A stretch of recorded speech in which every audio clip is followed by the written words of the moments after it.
안녕하세요. 이번 딥다이브에 오신 여러분 환영합니다. 오늘은 2025년 7월 1일부터죠. 이때부터 시행될 국가공무원 복무제도 변화, 이걸 좀 자세히 들여다볼까 합니다. 특히 이제 10년 이상 근무하신 분들을 위한 내용이 많던데요. 정부 정책 브리핑 자료를 바탕으로 뭐가 달라지는지, 또 이게 당신에게 어떤 의미가 있을지 핵심만 딱딱 짚어보겠습니다. 시작해볼까요? 네, 맞습니다. 이게 단순히 휴가 좀 늘린다 이런 차원은 아니고요. 오랫동안 얘기 나왔던 거 있잖아요. 국가직이랑 지방직 공무원, 이 형평성 문제, 그리고 또 중견 공무원들 사기 진작, 이런 큰 배경이 있는 거죠. 특히 이제 오래 근무하신 분들에 대한 보상이 좀 부족했었는데 국가공무원은요, 그 부분을 강화한다는 점에서 좀 주목할 만합니다. 네. 아, 그렇군요. 그럼 가장 눈에 띄는 건 역시 장기재직 휴가 이거겠죠?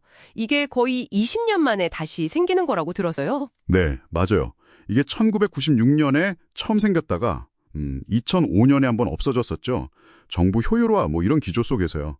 근데 최근에는 공직사회도 인재 유지가 중요해지고 또 오래 근무하신 분들 동기부여도 필요하다 이런 목소리가 커지면서 다시 도입되는 겁니다. 아하. 구체적으로 보면 재직 기간이 10년 이상 20년 미만이다. 이러면 연가 외에 5일, 그리고 20년 이상이면 7일 이렇게 휴가가 더 주어지는 거예요. 5일 7일이요? 네.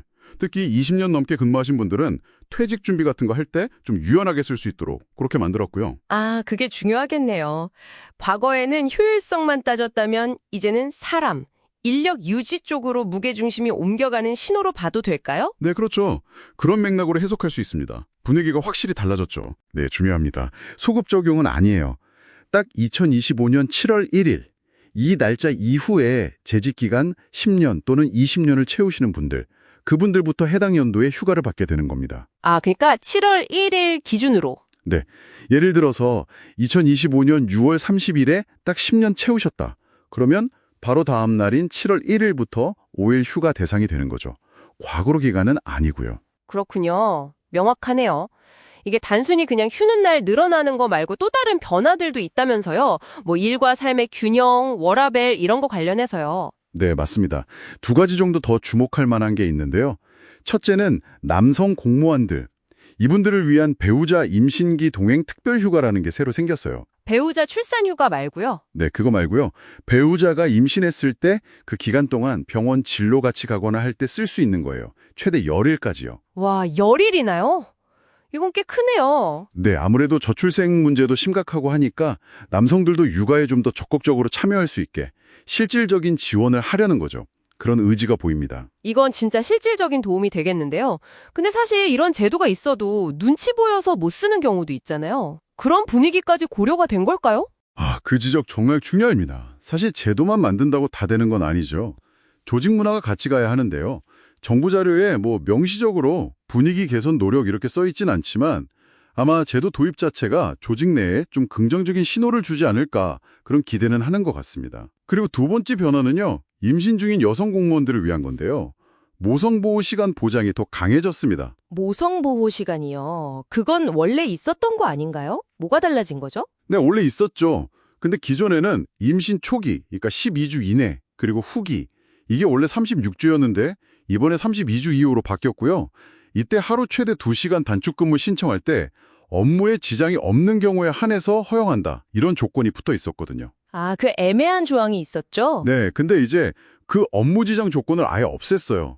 그냥 신청하면 반드시 허용해야 한다. 이렇게 의무화된 겁니다. 와, 반드시요? 이건 정말 큰 차이인데요? 그렇죠. 여성 공무원의 건강권도 보호하고 또 경력 단절 없이 일할 수 있도록 아주 강력하게 보장해주는 조치라고 볼 수 있습니다. 권리로서의 성격이 훨씬 분명해진 거죠. 네, 그 지장 없는 경우라는 말이 사실 좀 해석의 여지가 많았는데 이제 확실해졌네요. 자, 그럼 이 모든 변화들, 장기 재직 휴가, 배우자 임신기 동행 휴가, 모성보호 시간 강화, 이걸 다 합쳐보면 공직사회에 어떤 영향을 줄 거라고 보세요? 단기적으로는 아까 말씀하신 것처럼 오래 근무하신 분들 사기 올라가는 거, 그리고 국가직, 지방직 복무제도 차이 줄이는 거, 이런 효과는 바로 나타날 것 같고요. 좀 더 길게 보면 출산이나 육아에 좀 더 친화적인 분위기를 만들어서 공직 자체의 매력도를 높이는 거죠. 그래서 장기적으로는 우수한 인재를 확보하고 또 계속 유지하는 데 도움이 될 수 있습니다. 이게 단순히 그냥 복지 차원을 넘어서 인력 운영의 어떤 지속 가능성, 이걸 높이려는 좀 전략적인 접근 같아요. 그렇군요. 정리해보면 2025년 7월 1일부터 10년 이상 국가공무원은 재직 기간에 따라 5일 또는 7일의 장기재직 휴가를 받게 되고 남성 공무원은 배우자 임신 기간 중에 동행휴가 최대 10일 쓸 수 있고 임신 중인 여성 공무원은 조건 없이 모성보호 시간 하루 2시간 단축 근무를 확실히 보장받는다. 이거네요. 결국 오랫동안 헌신한 분들에 대한 인정, 그리고 일과 가정을 양립할 수 있도록 지원하는 것. 이 두 가지가 핵심이군요. 네, 맞습니다. 장기 근속자의 노고를 알아주고 또 좀 더 건강하고 지속 가능한 조직을 만들려는 시도라고 봐야겠죠. 근데 여기서 한 걸음 더 나아가서 이런 질문도 한번 던져볼 수 있을 것 같아요. 이런 제도 변화가 단순히 그냥 쉬는 날이 늘어나는 걸 넘어서요. 혹시 공직사회 안에서의 어떤 업무 분담 방식이라든가 개인의 경력 관리, 이런 데는 어떤 영향을 줄까요? 더 나아가서는 공무원이라는 직업 자체에 대한 인식, 이런 거에는 또 어떤 장기적인 변화를 가져올지 한 번쯤 생각해 볼 만한 지점인 것 같습니다. 그러네요. 단순히 쉬는 시간 문제가 아니라 조직 문화나 인식의 변화까지 이어질 수 있겠군요. 흥미로운 질문입니다. 오늘 깊이 있는 분석 감사드립니다. 네, 감사합니다.